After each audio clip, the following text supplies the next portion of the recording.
அந்தர்வாசியை வந்து இந்திரன் அம்சமான டேய் ஓ நாட்டிக மேலைக்கு பாய்ச்சி போட்டான் டேய் சந்திரகுல பரம்பரையில உச்ச ஆமா சந்திரனுக்கு புதன்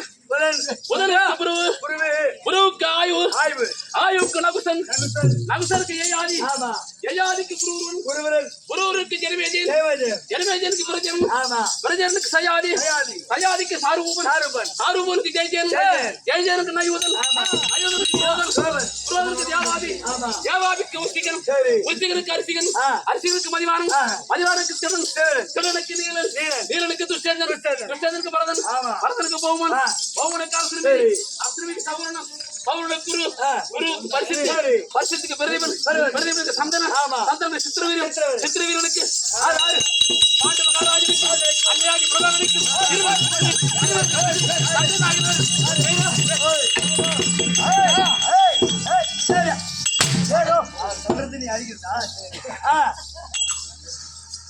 எப்படி விளக்கா எப்படி தாட்டு போட்டு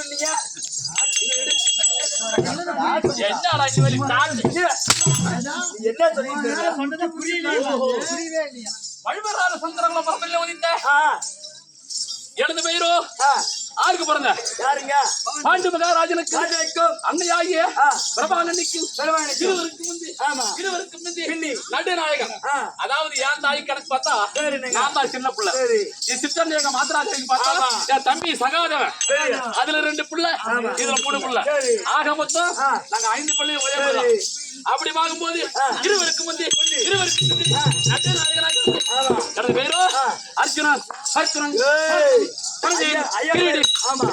கிரீடி சித்தினன் கைவசாசி ஆமா இப்படி என்று எத்தனை நாமதேயம் 11 நாமதேயம் இப்போ உங்க பேர் என்ன சொன்னீங்க அர்ஜுனன் நீங்க அரசுனியா அர்ஜுனன் ஐயா காசு குடுத்து இப்ப நான் வந்து அரசுனே இருங்க அர்ஜுன மகாராஜன் சரி அப்படி என்றால் சரி பங்குனி மாதம் ஆமா நான் எப்ப பிறந்த தெரியுமா எப்படிங்க எங்கு நன்னி மத்த செல்ல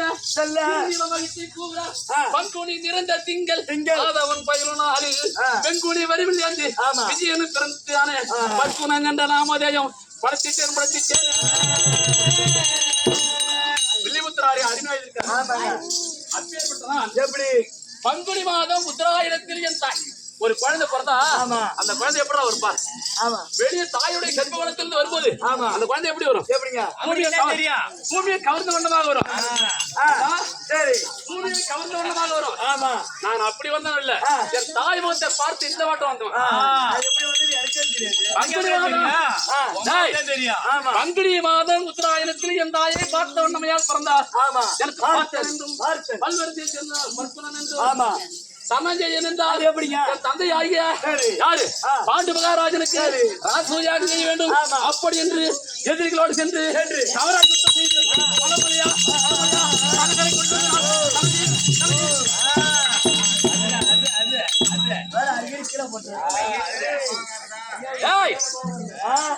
எதிரிகளோடு சென்று எதிரிகளை வென்று மலமலையா ஸ்தானங்களை கொண்டு எனக்கு பேர் தனஞ்சயன் சுவேத வாகனம்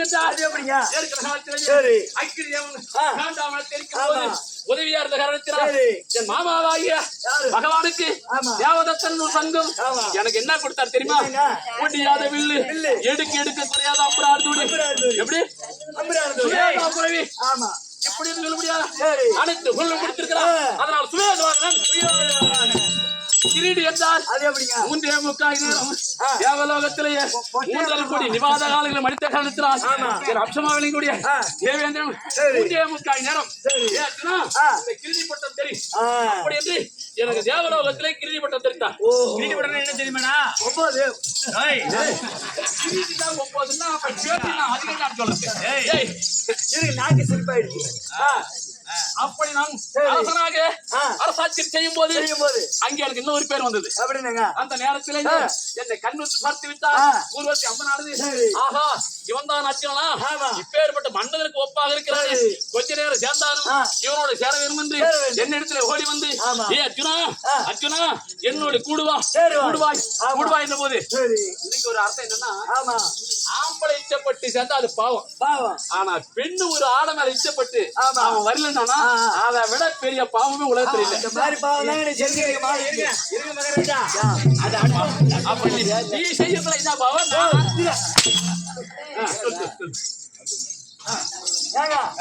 இப்ப அடுத்த முன்னாடி வந்து ஆக்கப்பட்டுச்சு, அவன் போலாமா சேர்ந்துக்க? டேய், அப்படி நினைக்க கூடாது. சரி, அப்பயே சொல்லிருக்காங்க, அது ஒரு விதமான பசி.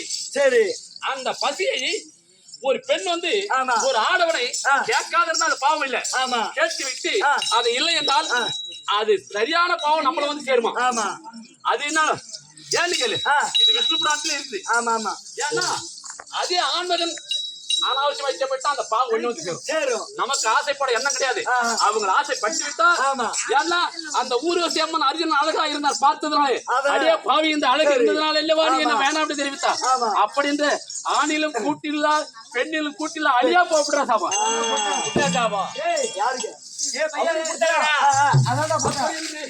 எனக்கு அழி என்று சாபத்தை கொடுத்த உடனே நான் அமைதியாக முக்கால் போடுத்த போது தந்தையாகி தேவேந்திரன் தெரிஞ்சு ஓடி வந்து என்ன இது நேர்ந்தது கேட்ட போது ஊர்வசியால் எனக்கு சாபம் நேர்ந்தது. உடனே அந்த அம்மன் எழுத்து, பெண்ணு என்ன நியாயம், நீ நாட்டியம் ஆடக்கூடிய பெண் தாயாக வேணும் என்றவா அவர் மீது ஆசைப்பட்டாயே, ஆனால் பரவாயில்லை அவருக்கு அந்த உருவத்தை நீக்க வேண்டும் அப்படின்னு கேட்ட போது அந்த அம்மன் இந்த உருவத்தை நீக்கிறது. அப்ப நான் தெரிவித்தேன், இதை முழுமையா நீக்க கூடாது, இந்த உருவை எப்ப வேணும்னு நினைக்கிறோம் அப்ப எனக்கு இது வேண்டும், வர வேண்டும், மத்த நேரத்துல வரக்கூடாது. அப்படி என்று வேடு என்ற உருவம் அங்க இருந்தது. கிரீட்டன் என்றால் என் மேனியும்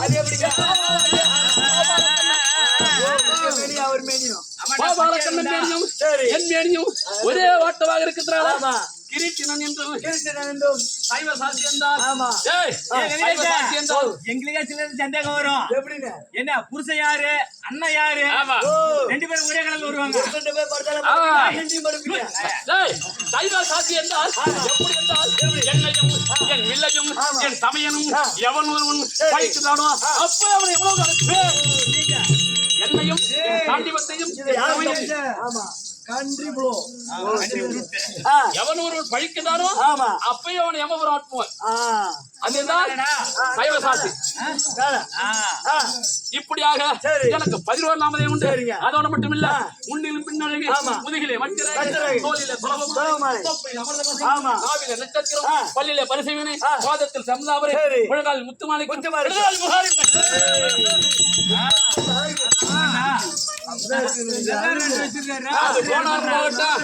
உனக்கு எத்தனை மனைவி இருக்குது? உனக்கு எத்தனை மனைவி?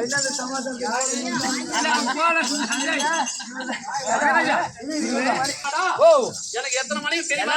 ஒரு மனைவி, இவருக்கு ஒரு மனைவி. உங்களுக்கு எனக்கு எத்தனை மனைவி தெரியுமா?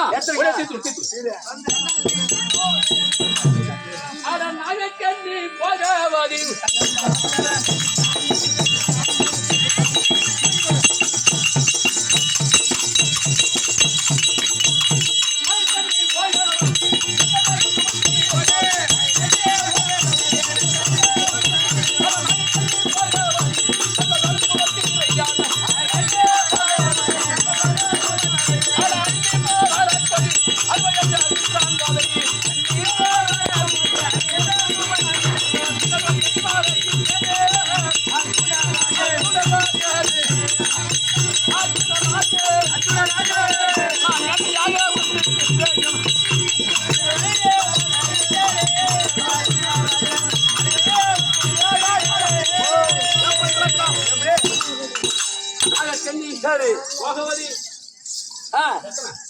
ரெண்டுங்க. எட்டு பேர்ரா போகவதி, அல்லி, மோனக்குடி, சித்ராங்கதி, மின்னலொளி, இப்படி 8 பட்டை செய்யுண்டு. அவன் ஒரு பொண்டாட்டி கட்டி வரதுல பார்த்தான் ஒரு எந்த பொண்டாட்டி வரதுமா எத்தனை 8 பொண்டாட்டி கொடுத்தான் ஏய், யாரு? மாப்பிள்ளை ஒரு மரியாதை இல்லையா வச்சிருக்காங்களே அப்படின்னு கேக்குறேங்க நானு ஏய், அவர் திறமை அந்த மாதிரிடா, அவர் வீடு அந்த மாதிரிடா. இதுல ஏய் நான் 7 பிள்ளைகளிலும் 7 மனைவியர்களையும் அதாவது கேளுங்க 6 பேருக்கு குழந்தை இருக்குது. அந்த 7ஆவதுக்கு இருக்குது, திரௌபதிக்கு இருக்குது. ஆனா எனக்கு மட்டும் இல்ல 5 பேருக்கு குழந்தை இருக்குது. அது பொதுவா வருது திரௌபதிக்கு. அது போக சுபத்திரைக்கு அபிமன்யு பிறந்தார், நாகக்கணிக்கு அரவான் பிறந்தார், அல்லிக்கார் பிறந்தான், பேதர் பிறந்தான், சித்திராங்கதிக்கு பப்பரவனம் பிறந்தான். எப்படி இப்படியாக அல்லிக்கு பிறந்தார். இப்படி ஒவ்வொருத்தராக அந்த குழந்தை இருக்குது. இல்லங்க அதுல இன்னும் மின்னல் ஒலிக்கு மட்டும்தான் குழந்தை இல்ல. இதுல ஆசைமொழி யாருன்னு கேட்கடா? அதை கேட்க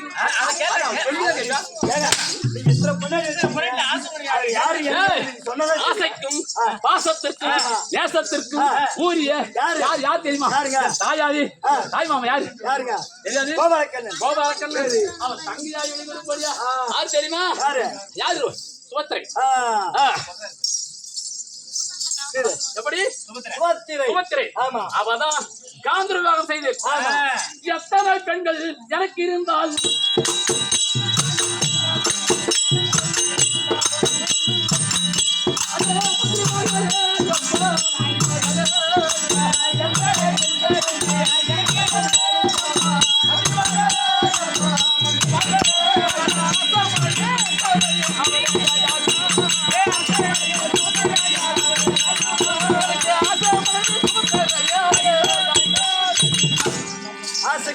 ஆசைக்கும் பாசத்திற்கும் நேசத்திற்கும் அவதாண்டா என்ன வந்து சன்னியாசி காலத்துல சிறுத்தியாகும் போது என்ன விவாகம் செய்த காதல் விவாகம் செய்த அப்படி இருக்க ஏதோ காரணத்தை முன்னிட்டு என் தமையனாகிய கர்மபுத்திர மகாராஜ் ஏதோ காரணத்தை முன்னிட்டு அதாவது அடுத்திருக்கிறார். அன்னவர் சேர்த்து பார்க்க வேண்டும்.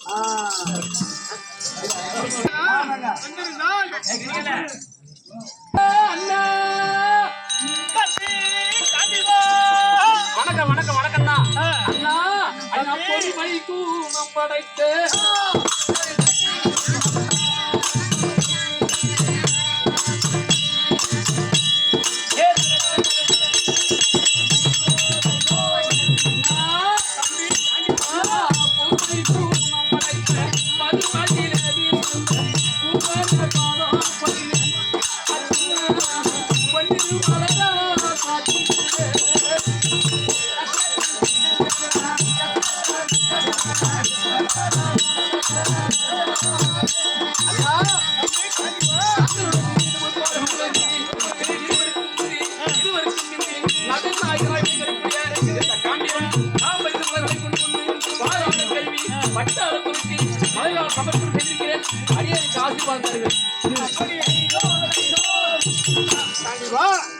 என்றென்றும் சுகமாக இருப்பாய். நீ வந்து போக காண்பான் இந்த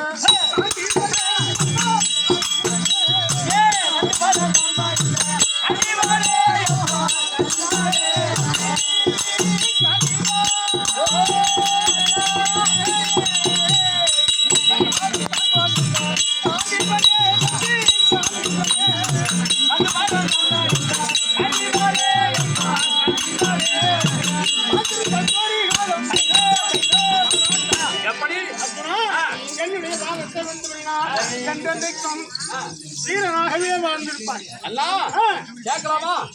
வருத்தம் இல்லையே. எந்த வருத்தம் வாடி என்று சொன்னேன்.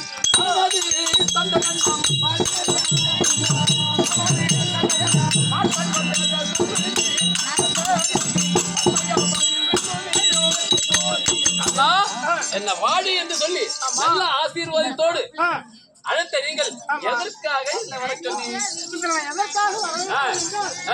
ஏகலோகத்திலே இருந்து நிருபம் ஒன்று வந்திருக்கின்றது. ஏகலோகத்திலே இருந்து யாரை ஏகலோகத்தில் இருக்கக்கூடிய ஏகராஜன் மகள் திருமணம் செய்து 9 ஆண்டு காலமாகிறது. 9 வருஷ காலம். ஆமா ஆமா. இன்னும் அங்கு போகாமல் போய் சென்று பார்க்கவில்லை. அப்படி என்று நிருபம் வந்திருக்கிறது. இது எப்போது நடந்தது என்று எனக்கு அண்ணா இது காரணம் என்ன? என்னவென்றால்? இந்த மின்னல்ல சிவ பூஜை 2-3 பேர் போட்டிருக்காங்க. நமோ நாராயணன் உங்களிடத்துல கட்டளை தெரிவித்தார். அப்ப நீங்கள் என்ன தெரிவித்து யாரு சுவாமி எங்க போகணும் அப்படி நாங்க கைபெற இருந்தால் அதுக்கு என்ன செய்ய வந்து கேட்டு அப்படி என்றால் கைலாய வழியாகிய சிவபெருமானை கோரி கடூரமாக தவம் செய்து பாஸ்பதாக்களை பெற்று வந்தால் இவர்களை எல்லாம் வெல்லலாம். இல்லை என்றால் வெல்ல முடியாது. அப்படி என்று கட்டளை தெரிவித்த போது நான் செஞ்சு வருத்துவான் நீ கேட்ட ஒன்னால முடியாது. நீ அங்க போய் வேற மாதிரி அவன் நடப்பு வந்துடும். சாந்த குணம் உள்ளவன் என்னால முடியாது. சரி தம்பியாக விமஜனா இருப்பானா அவருக்கு பொறுமை பத்தாது. கடாவுடன் போய் அங்க போய் அங்கே சென்று பாஸ்பதா கடை பெற வேண்டும் என்றால் அர்ஜுனன் ஒருவனை தவிர வேறு எவனால முடியாது. அப்படி என்று கட்டளை தெரிவித்தார். அப்போது அங்க சென்று அங்கே சென்ற போது அப்போ என்ன செய்த 60 அடி கம்பத்தை வச்சு அதிலே கடூரமாக தவம் செய்து அப்படி செய்த போது அந்த நேரத்திலேயே பார்த்து விட்டார் கைலாயபதி ஆகிய சிவபெருமான். என்னடா கைலாயங்கிரியே வந்து இவ்வளவு கடூரமாக தவம் செய்கிறானே அப்பனுடைய அம்சம் தான். ஏன்னா நம்ம வேற யாரு கிடையாது. 5 முகம் தான் ஐவராஜாக்கள். அதனால வந்திருக்கிறானே இவனை கொஞ்சம் பரிசுத்து பார்க்க வேணும். அப்படி நோக்கத்தோடு அவர் அங்க என்ன செய்தார்? பஞ்சு அனுப்பினார். ஆமா முகாசுரனை பஞ்சு அனுப்பினார். பார்த்தேன் அந்த பஞ்சு வந்து கம்பத்தை கீழே நோண்டுறது. ஆமா நான் என்ன சொல்லிக் கொண்டிருக்கிறேன்? ஓம் நமச்சிவாய நமக, ஓம் நமச்சிவாய நமக அப்படின்னு சொல்லும்போது இந்த கம்பம் லேச அசைவு கொடுத்து விட்டது. கீழே பார்த்து விட்டேன். ஆகா இந்த பஞ்சை குறைத்துக் கொண்டிருக்கிறது. தெற்பாசனத்தை ஒடித்து காப்பை விட்டு வில்லு எடுத்து நாடியை போட்டு அந்த பஞ்சை கீழே சாய்த்து கப்ப சாய்ந்து விடும். உடனே பார்த்தார். சரி இருந்தாலும் பரவாயில்லை அப்படி என்று இவனை இப்போ நம்ம சேரா சொல்லக்கூடாது. அப்படி என்று யோசனை செய்தார். இடிராஜனை கொண்டு வந்து ஏய் சப்த இடிகளும் ஒன்றாக சேர்ந்து அவன் அங்கிருந்து திட்டிருந்து கீழே வரும். அப்படின்ற போது அந்த நேரத்திலே பார்த்தார்கள். மேகராஜன் மகனாகி இடிராஜன் ஓடி வந்து அந்த நேரத்தில் வந்து எல்லா இடிகளும் அப்போ பார்த்தேன் என்ன சமயம் இதுக்கு யார் தளபதி என்று அந்த இடிராஜனை பிடித்து கக்கத்தில் பிடிச்சு நிறுத்த உடனே என்னை விட்டுவிடு அதாவது என்னை விட்டுவிடு என் தங்கையாகிய மின்னல் உனக்கு பரிசாக தருகிறேன் அப்படின்னு தெரிவித்தார். அடே இடிராஜா இதோடு மட்டும் விட மாட்டேன். அந்த நேரத்திலேயே அதாவது என்னுடைய பெயர் அர்ஜுனா என்று சொன்னால் உன் இடி ஒரு காலத்துக்கு அப்பால போகணும் அப்படின்னு சொல்லி அதற்கு காரணம் தான் அந்த நேரத்துல சென்று அப்போது விவாகம் செய்து அப்ப அவன் சின்ன பொண்ணு அதனால அவளை விவாகம் செய்து வந்தேன். அந்த நேரத்திலேயே அப்படி இருக்கும்போது பார்த்து விட்டார் யாரு? சிவபெருமான். பார்த்து விட்டாலும் இதுக்கு மேல சோதிக்க கூடாது அப்படின்னு நேரா வந்து வேடிக்கையாக வந்து குருகளை கை குண்டாய் வச்சு ஏய் மேல இருந்து கீழே இறங்கு பஞ்சை கொண்ட நீதானா வாடா அரித்து சமைச்சு சாப்பிட்டாரு. கோபம் வந்து விட்டது. நான் சன்னியாசியாக இருக்கிறேன். கைலாயபதியாக சிவனை கோரி கடுமுறையாக தவம் செய்திருக்கிறேன். நான் வரமாட்டேன்னு சொன்னேன். அப்படியே இறங்கி வேணா சண்டைக்கு அப்படின்னு ஒண்ணு இருவருக்கு யுத்தம் நடந்தது. அவர் எதுக்காக இந்த சண்டை கொடுத்தாருன்னா பார்வதா தேவி கேட்டலாம் சுவாமி அர்ஜுனுக்கு முதுகிலே மத்திரேகை இருக்கிறதாமே அது இன்னைக்கு கண்ணால பாக்கணும். அது உங்கள் மூலியமாக பின்னமாக ஓடி வந்து பார்த்த உடனே பார்த்து விட்டது. என் முதுகில இருந்த மத்திரேகை பார்த்து 3 நேரம் பார்வதி ஜெகத்து அப்படி இருக்க அதுக்கு பிறகுதான் பார்த்தாரு விஸ்வரூபத்தை எடுத்து அப்பதான் பார்த்தேன் எப்படி காலானே அடித்தாய உன்னை விட மாட்டேன் அப்படி என்று வில்லு எடுத்து நோய்க்கு அடித்து அந்த அடி இன்னைக்கு உலகத்துல எல்லா சீவராஜிக்கு இன்னைக்கு முதுகு படுறது சிவபெருமான் அப்படியே நேரா பிரச்சனை மாதிரி அப்பதான் காட்சி கொடுத்து இந்த பாஸ்பதாக நான் தெரிகிறேன் அப்படி என்று அங்கு விவாகம் செய்து பின்னரடி அது இப்ப என்ன அதுக்காக நமக்கு என்ன பொன்பாவமா இருந்தால்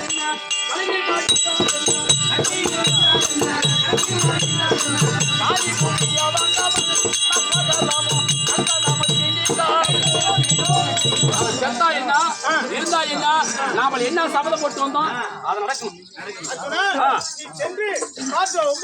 9 வருஷம் காலமாகிவிட்டது. அதனால் பொல்லாதது நீ சீக்கிரம் சென்று பார்த்து சரி அப்படியே